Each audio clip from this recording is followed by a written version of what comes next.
Sasa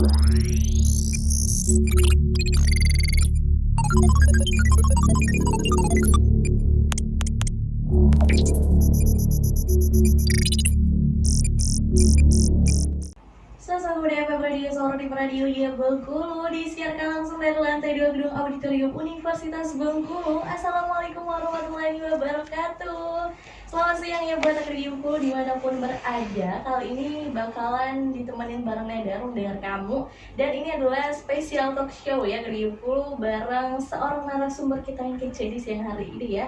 Kita bakalan bahas mengenai peran mahasiswa dalam mewujudkan Sustainable Development Goals atau SDGs di tingkat perguruan tinggi. Waduh, ini temanya menarik banget ya Negeri Bengkulu ya. Kemarin di minggu kemarin tuh kita udah bahas mengenai SDGs, tapi versi yang narasumbernya dewasa gitu ya Negeri Bengkulu. Nah sekarang kita supaya agak refreshing sedikit ya di masa-masa liburan gitu ya, butuh yang millennials gitu ya. Kali ini narasumber kita millennials, dan di segmen berikutnya kita bakalan bincang-bincang dan kenalan sama beliau. Jadi buat Negeri Bengkulu jangan kemana-mana, tetap di Salah Satu Pemuda Radio Soro di Radinya Bengkulu. Sesama Budaya FM Radio Soro di Radio ya Bengkulu. Negeri Bengkulu, sesuai janji Nada tadi, kita bakalan berkenalan nih dengan salah satu narasumber kita yang kece di siang hari ini, C. Kita persilakan terlebih dahulu untuk kakaknya kenalan. Oke, baik. Perkenalkan nama saya Yogi Kurniawan. Lebih tepatnya saat ini kita bincang tentang SDGs. Saya selaku koordinator relawan SDGs, tepatnya di jurusan Administrasi Publik, Fakultas Ilmu Sosial dan Ilmu Politik. Berarti kakak ini sebagai ketua relawannya ya? Oh iya, ada relawannya bagian di SDG Center. Dari ketua SDGs-nya. Ada turunan lagi dibuat program, itu dari relawannya. Oke, berarti yang menjalankannya gitu kayak. Oke, jadi kan siang hari ini tuh kita pengen bahas mengenai SDGs nih. Mungkin Akri Bengkulu di rumah tuh belum tahu apa sih itu SDGs. Mungkin pernah dengar apa itu SDGs tapi nggak tahu apa secara mendalamnya gitu ya. Jadi di siang hari ini kita bakalan tanya-tanya ke Kakak Yogi ya. Jadi apa sih itu Sustainable Development Goals? Mungkin Kak Yogi bisa jelasin supaya Akri Bengkulu bisa tahu dan paham gitu. SDGs, kalau singkatannya itu bahasa Inggrisnya Sustainable Development Goals atau SDGs, tapi dalam Indonesia itu tujuan pembangunan berkelanjutan atau disingkat TPB.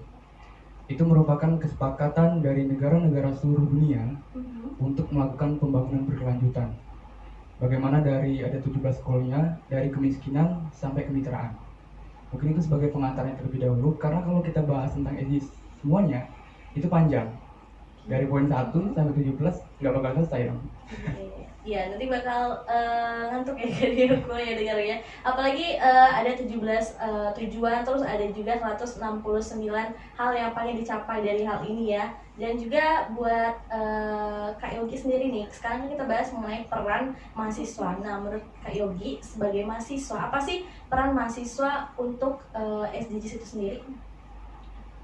Oke, kalau kita bicara tentang peran mahasiswa terkait tentang SDGs, pembangunan berkelanjutan, tentunya SDGs ini bahas tentang masalah-masalah yang ada di dunia, baik itu dalam lingkungan, kemudian kesehatan, ekonomi, ataupun lain sebagainya yang ada di dunia.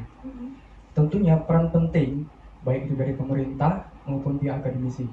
Disinilah pihak akademisi ini kita selaku mahasiswa, ketika melihat permasalahan-permasalahan yang ada, baik itu di lingkungan, seperti salah satu contoh kecil, membuang sampah sembarangan, kemudian lain sebagainya di lingkungan. Ini menjadikan peran penting bagaimana kita sebagai mahasiswa bisa mengubah mindset dari masyarakat itu sendiri, dibalik kebiasaan-kebiasaan ataupun kebudayaan dari masyarakat membuang sampah sembarangan.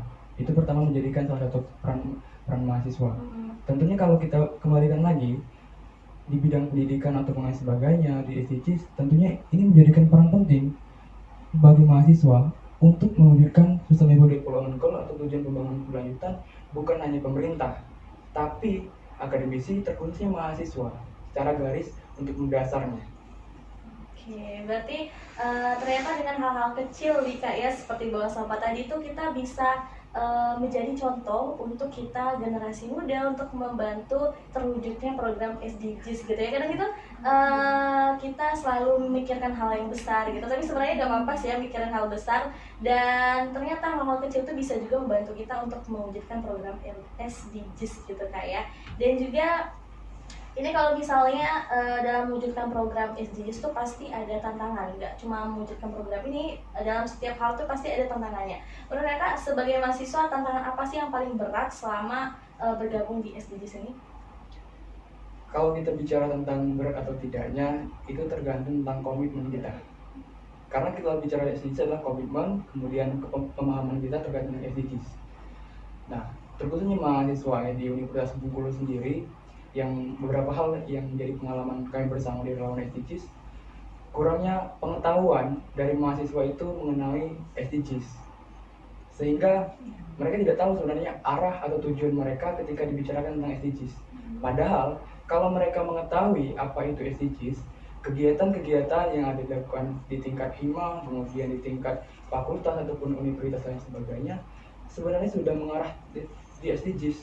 Tetapi mereka belum tahu pijakannya SDGs di mana sebenarnya, ada di goals mana atau indikator mana yang ditujunya. Oke, berarti pengetahuan dari kita yang sebagai mahasiswa itu sebenarnya masih kurang ya mengenai SDGs ini ya Kak. Dengan itu semoga saja talk show ini tuh bisa membantu semakin memperkenalkan SDGs ini kepada mahasiswa-mahasiswa, dan dia semoga semakin cepat juga program itu bisa dengan mencapai tujuannya gitu Kak ya. Dan juga di segmen berikutnya ini kita bakalan bahas mengenai hal yang lebih penting lagi ya Tribu ya, gimana caranya kita bisa masuk ke dalam SDGs nih, karena programnya sangat menarik dan juga banyak sekali kegiatan-kegiatan bisa diikuti dari teman-teman mahasiswa. Jadi buat Tribu jangan kemana-mana, tetap di semester kamu di Radio Sorori Radio Bengkulu. Suasana KUDM Radio Sorori Radio Bengkulu, Kriya Bengkulu tentunya masih bareng Nada di siang hari ini sama Kak Yogi ya, Kriya Bengkulu ya. Tadi seperti janji Nada di segmen sebelumnya, kita bakal bahas mengenai relawan dari SDGs-nya Kriya Bengkulu. Jadi buat Kak Yogi, relawan di SDGs itu sebagai apa sih Kak? Relawan SDGs, sebelumnya kita bicara tentang sejarah dibentuknya relawan SDGs. Nah, pada tahun 2019 itu bulan 6 kita bentuk relawan SDGs untuk angkatan pertama. Itu yang pertama berjumlah, itu mahasiswa Universitas Bengkulu, berjumlah 11 orang yang mendaftar. Kita buat rekrutmennya, mendaftar, kita buat satu pelatihan. Pertama, kawan-kawan dari relawan itu di 2 hari pertama kita buat penjelasan ataupun pemahaman tentang teori, artinya pemahaman secara ruangan. Kemudian setelah 2 hari pemahaman materi dan sebagainya, dilanjutkan proses selanjutnya, yaitu ke lapangan selama 3 hari. Itu ada di 3 desa. Kemarin dia terjunkan 11 relawan. Yang pertama ada di desa Harapan Makmur, Bengkulu Tengah, kemudian Margomulyo, Bengkulu Tengah, dan Durian Demang. Nah, di sana kawan-kawan dari relawan itu setelah pemahaman-pemahamannya di ruangan tadi terkait tentang SDGs, isu-isu dan sebagainya, nantinya dari SDG Center itu memfasilitasi, itu membuat suatu acuan untuk mendata terkait tentang masalah-masalah di desa tersebut tentang pemahaman yang telah dikaji. Nah, relawan SDG ini adalah pertama tujuannya sebagai mahasiswa untuk pengembangan dirinya, karena kita ketahui isu-isu dari SDG ini sangat penting untuk kajian dari mahasiswa. Pertama adalah misalnya dari isu, karena di situ ada 4 pilar, ada pilar kemudian ekonomi, ada kesehatan, lingkungan, dan tata kelola. Ini mengait kepada seluruh fakultas ataupun jurusan lain sebagainya. Nah, tergantung kepada mahasiswa nantinya hobinya ataupun pilihannya mau terjun di bidang mana. Tentunya jika mereka bergabung kepada SDG Center menjadi relawan, ini menjadi nilai lebih, karena pemahaman mereka terkait tentang materi, kemudian isu-isu yang ada baik itu di lingkungan ataupun isu SDGs terkait di seluruh dunia itu mereka ikuti.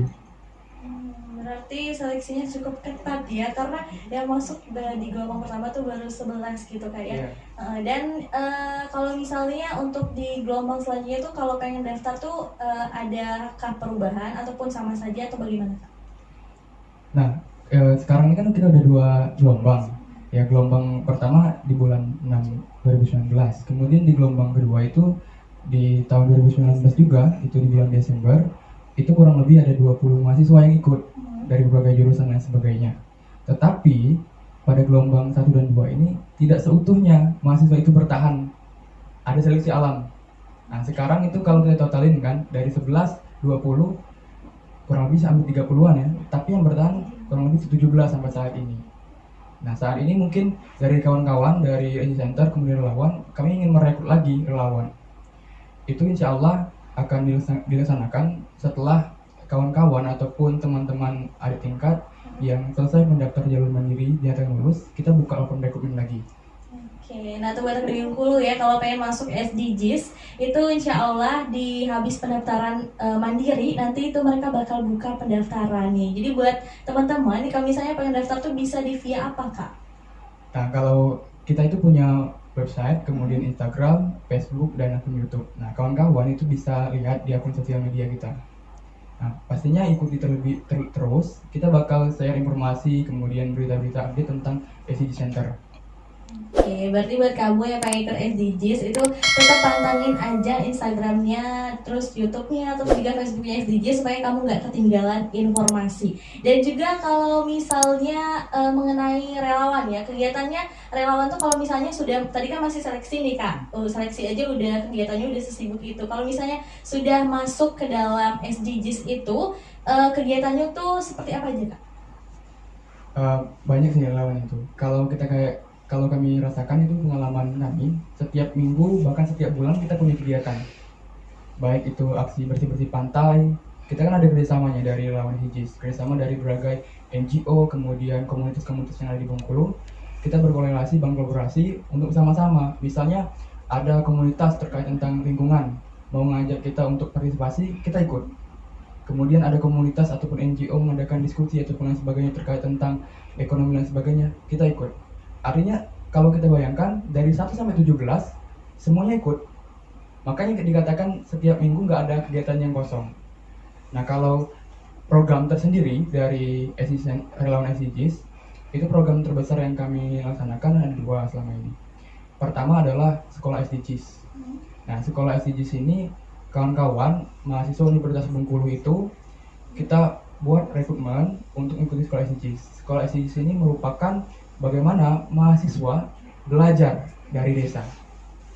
Berarti mereka tuh mahasiswa-mahasiswa tuh belajar untuk menjadi seorang guru atau bukan seperti itu. Nah, sekolah SDGs ini merupakan bagaimana sebenarnya ada desa yang sebenarnya sudah menerapkan SDGs.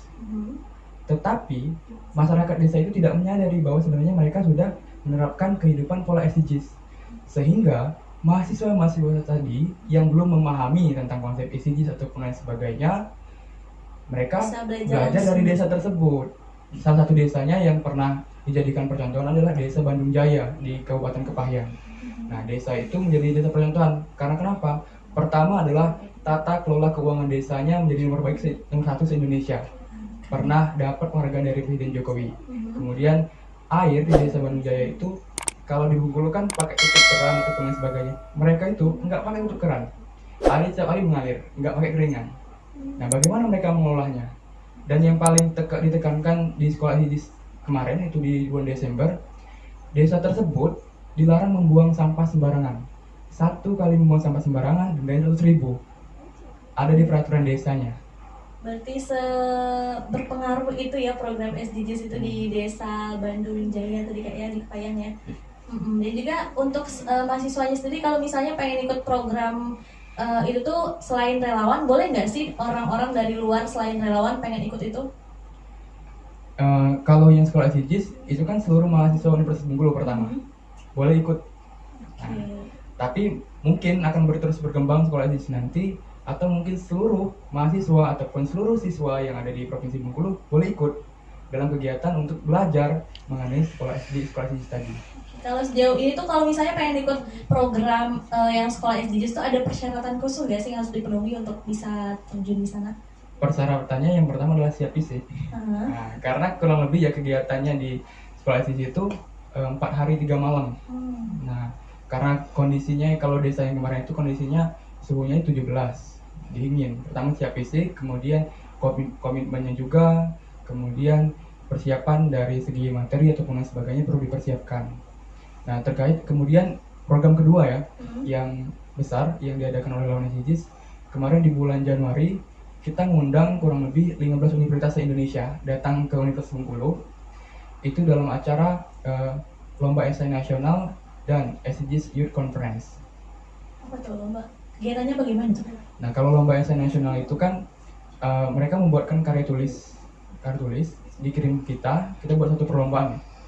Kurang lebih yang daftar itu ada 30 universitas. Tapi yang lolos ke tahap selanjutnya untuk presentasi itu 15 universitas. Nah, setelah lomba esai, besok harinya kami mengadakan Conference Youth SDGs. Itu artinya seluruh pemikiran-pemikiran dari beberapa universitas tadi, karena kita ketahui 15 universitas tadi itu berasal dari berbagai macam provinsi. Ada yang mewakili Kalimantan, Sulawesi, Jawa, dan Sumatera. Artinya, kita ingin melihat bagaimana sih perspektif dari berbagai mahasiswa ini terkait isu tersebut. Bagaimana di daerahnya, kemudian mereka menyampaikan sebenarnya ada permasalahan apa di daerahnya, dia memberikan solusi-solusi tahap pemecahan masalahnya, sehingga bisa menjadikan bertukar pikiran antara mahasiswa yang satu dan mahasiswa yang lain. Oke, berarti sangat-sangat bermanfaat sekali ya di program dari SDGs ini. Dan juga kalau misalnya nih buat Atrium Bengkulu ya, kalau pengen ikutin program SDGs itu sangat bermanfaat sekali. Jadi buat kamu jangan lupa untuk pantengin terus Instagramnya, YouTube-nya, dan Facebook-nya dari SDGs sendiri. Dan di segmen selanjutnya ada bakal bahas mengenai hubungan relawan mewujudkan SDGs di 2030. Jadi buat Atrium Bengkulu jangan kemana-mana, tetap di Suasana Komodo Radio Soroni Pradinya Bengkulu. Suasana Komodo FM Radio Soroni Pradinya Bengkulu, tentunya masih bareng Nada di siang hari yang cukup cerah ini ya. Bengkulu tentunya ditemenin oleh bintang tamu yang juga cerah di siang hari ini ya. Masih sama Kak Yogi ya Kak ya. Dan tadi seperti janji Nada tuh pengen bahas mengenai hubungan relawan SDGs mewujudkan SDGs 2030. Tapi itu kita skip dulu ya, kita bahas mendalam dulu mengenai apa sih itu organisasi SDGs, di mana berdirinya, tujuannya apa, terus juga keanggotaannya gimana. Terus juga kalau misalnya Akademi Bengkulu pengen daftar jadi seorang relawan SDGs tuh ada base campnya nggak sih, ataupun ada tempat khusus atau gimana? Kalau SDG Center Universitas Bengkulu itu didirikan di 2018. Oke, berarti udah 2 tahun ya? Iya, udah 2 tahun. Kemudian yang nomor 2 saya diperintahkan dari minta ya salah satu direkturnya itu Pak Jonet minta untuk didirikan SDG Center di Universitas Bengkulu kepada Rektor Universitas Bengkulu. Didirikanlah, kemudian dibawa langsung oleh LPPM, tepatnya ada di gedung LPPM. Itu ada pokoknya ada spanduknya, di situ ada SDG Center, di situlah tempatnya. Nah, kawan-kawan bagi yang ingin tergabung menjadi relawan SDGs itu bisa langsung ke sana. Misalnya ada terkait tentang bahas mau diskusi, kemudian mau lain sebagainya terkait tentang SDGs atau membuat kegiatan tentang SDGs, bisa nanti kolaborasi dengan relawan SDGs. Tentunya banyak lah komunitas yang di Bengkulu yang udah kerjasama sama kita. Seperti Hima Kelautan udah pernah tuh ngadain kegiatan sama kita. Kemudian dari beberapa NGO yang ada di Bengkulu seperti Wali dan sebagainya, kita pernah dibuat seperti diskusi, kemudian membuat gerakan lain bersamanya terkait tentang isu SDGs tersebut. Jadi kalau buat komunitas-komunitas yang ada di luar sana yang pengen ikutan atau kerjasama sama SDGs tuh gimana sih caranya atau prosesnya gimana? Yang terpenting adalah memiliki satu tujuan. Nah, kemudian komitmennya. Kalau ibaratnya beberapa universitas itu kan tidak seluruhnya menerapkan dari goal 1 sampai 17. Terusnya para pemuda-pemuda ya, mungkin ada komunitas penggiat pendidikan. Nah, sebenarnya di dalam SDGs sudah ada pendidikan yang berkualitas di goals 4. Artinya mereka sudah mewujudkan SDGs di bidang tertentu, walaupun tidak seluruhnya. Atau ada pun yang di bidang lingkungan, sebenarnya sudah bisa bergabung ataupun berkooperasi dengan SDGs. Terutama di relawan SDGs Centernya. Satu misi, terus kalau misalnya ada nomor-nomor khusus nggak sih yang harus dihubungi kalau misalnya bukan sama kita? Ya, kalau nomor khususnya kita kan punya media sosial. Kita bisa langsung DM di sana atau chat langsung di sana juga bisa. Oke, jadi kalau untuk SDG sendiri tuh program sekarang kan lagi pandemi COVID-19 nih Kak. Jadi tentunya segala suatu hal itu harus dikurangi kalau untuk keramaian-keramaian. Selama COVID-19 tuh kegiatan yang dilakukan oleh SDG itu apa aja sih Kak? Eh, kita berbicara tentang relawan SDG sebenarnya. Nah, sebelum COVID kemarin, kita udah mengundang dari seluruh BEM tingkat seluruh fakultas di Universitas Bengkulu, termasuk BEM Universitas. Kita untuk merencanakan bersama membuat skema yaitu kampus SDGs. Nah, kampus SDGs ini belum ada satu kampus di Indonesia yang membuat skema dengan kampus SDGs. Harapan kami keterlibatan dari BEM tingkat fakultas ataupun yang sebagainya ataupun BEM universitas membantu untuk mewujudkan kampus SDGs bersama relawan SDGs, membuat kegiatan-kegiatan mahasiswa ataupun ormawa-ormawa yang lain sebagainya itu berpola tentang SDGs. Artinya mereka memahami sebenarnya kegiatan-kegiatan yang ada di tingkat organisasi mahasiswa tingkat fakultas ataupun universitas itu bercampur paut ataupun bertuju pada SDGs. Sehingga peran inilah yang sangat penting. Peran mahasiswa dalam mewujudkan SDGs itu sebenarnya menjadi peran penting, dengan dasar-dasarnya adalah pembuatan kegiatan-kegiatan kecil untuk membantu mewujudkan SDGs 2030 dari tingkat mahasiswa. Oke, berarti seperti itu ya kerja Bengkulu ya. Jadi mereka sudah ini SDGs itu sudah membuat sebuah perkumpulan gitu ya, udah membahas mengenai kampus SDGs gitu ya. Dan juga kalau misalnya program-program yang bakal dilaksanain setelah ini tuh apa aja sih Kak? Kita kembali ke kampus SDGs tadi. Sebenarnya harapan kami tadi itu sudah ingin menyetujui dari berbagai BEM fakultas di seluruh Universitas Bengkulu itu menyetujui. Harapannya kita mau rekrut relawan lagi untuk membuat relawan kampus SDGs. Tetapi kendala COVID ini ya, kita dikurangi untuk berinteraksi bertemu langsung. Kemudian kita juga mengurangi aktivitas pekerjaan di lapangan, sehingga ini menjadikan titik berat kita. Tetapi tidak terhenti dari itu, relawan SDGs terus membuat gerakan bagaimana kita di dalam COVID ini untuk mewujudkan bagaimana sih mewujudkan proyek tersebut. Tetap berkoordinasi dari tingkat BEM fakultas seluruh tersebut, bagaimana sih supaya kegiatan kampus ini bisa diwujudkan. Karena harapannya ya, jika ini menjadikan gerakan pertama seluruh Indonesia, Universitas seluruh menjadi contoh, terutama untuk kegiatan mahasiswanya. Oke, berarti kita sudah sedikit banyak nih yang mengenal mengenai lebih dalam dari relawan SDGs nih Kak ya. Dan juga ada pengen tanya nih, jadi hubungan relawan SDGs dalam mewujudkan SDGs di tahun 2030 itu apa sih Kak? Relawan SDGs dalam mewujudkan di tahun 2030 ini sebenarnya gerakan kecil dengan prinsip adalah no one left behind, tidak ada satupun yang tertinggal, satu lagi together we can. Tidak ada gerakan yang besar ataupun yang kecil. Jika itu dilakukan suatu aktivitas, maka itu bisa membantu. Nah, sebenarnya kegiatan-kegiatan mahasiswa, kemudian kegiatan relawan, baik itu di tingkat fakultas, kemudian ada kegiatan yang di luar dari Universitas Bengkulu juga, itu sebenarnya sudah membantu. Seperti ya, kalau seandainya dari relawan-relawan itu nanti membantu mengolah pikirkan dari masyarakat tentang budaya buang sampah. Karena kepekaan ibaratnya kan di pantai itu kan kita juga sering 2 minggu sekali bersama NGO yang peduli lingkungan sering adakan gerakan pungut sampah, tetapi udah dipungut 1 minggu lagi ada lagi. Artinya ini menjadikan tugas loh, Kesadaran kita kurang gitu kan. Nah, kesadaran masyarakat dan sebagainya. Nah, inilah menjadikan peran relawan, kemudian relawan SDG Center, kemudian komunitas-komunitas yang peduli lingkungan tersebut dalam bantu lingkungan yang bersih. Karena lingkungan yang bersih itu menjadikan tujuan dari SDGs, pembangunan ataupun lain sebagainya. Lingkungan yang bersih otomatis manusia akan nyaman, masyarakatnya akan menjadi lebih sehat. Kalau lingkungannya kumuh ataupun lain sebagainya, apa kesehatan yang terjamin? Jadi kan menjadikan peran penting. Iya.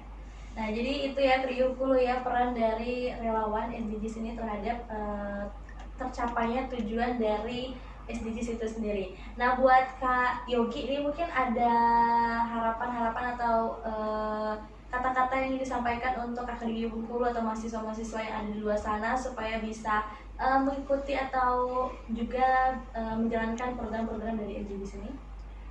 Harapan kami ya bersama relawan SDGs, terusnya di SDG Center, kami melihat pertama adalah dari mahasiswa Universitas Bengkulu sendiri eh, sedikit sekali yang berminat untuk memahami SDGs. Harapannya sehingga ada siaran langsung ini tujuannya motivasi seluruh mahasiswa untuk ikut tergabung dalam menyusun SDGs, terutama tentang pemahamannya. Karena kenapa? Untungnya banyak sekali. Yang pertama, kalau kita memahami tentang SDGs, kita bisa ikut andil dalam isu-isu terkini. Karena SDGs itu membahas tentang isu-isu terkini, kemudian permasalahan yang akan mendatang. Karena pembangunan berkelanjutan, bukan mikirin ibaratnya mikir hari ini udah selesai, tapi SDGs mikirinnya untuk ke depan. Kalau kita mikirin untuk hari ini, ya kita akan memanfaatkannya cuma kita sendiri. Tapi SDGs bersama relawan SDGs memikirkan untuk anak cucunya di masa depan. Oke, jadi seperti yang Kriungkul ya, kalau pengen ikut SDGs itu sangat bermanfaat sekali karena ini bukan hanya program untuk saat ini tapi program yang berkelanjutan yang bakal berimpact sampai di tahun-tahun berikutnya. Jadi buat teman-teman atau Kriungkul yang pengen ikut, langsung aja diikutin terus sosial medianya dari SDGs. Di mana Kak kalau boleh disebutin? Kalau untuk Instagramnya SDGs Center Unip, kemudian kalau untuk websitenya www.sdgscenterunip.com. Oke, jadi di sana ya Kriungkul yang langsung diikutin terus perkembangan program dari SDGs itu sendiri. Dan juga sepertinya kita sudah panjang sekali berbicara mengenai SDGs. Dan buat Kak Yogi, terima kasih sudah berbincang-bincang siang bareng Nada pada hari ini. Jadi buat Kriungkul, terima kasih sudah mendengarkan Nada di siang hari ini. Dan kita cukupkan bincang-bincang pada kita siang kita hari ini. Assalamualaikum warahmatullahi wabarakatuh.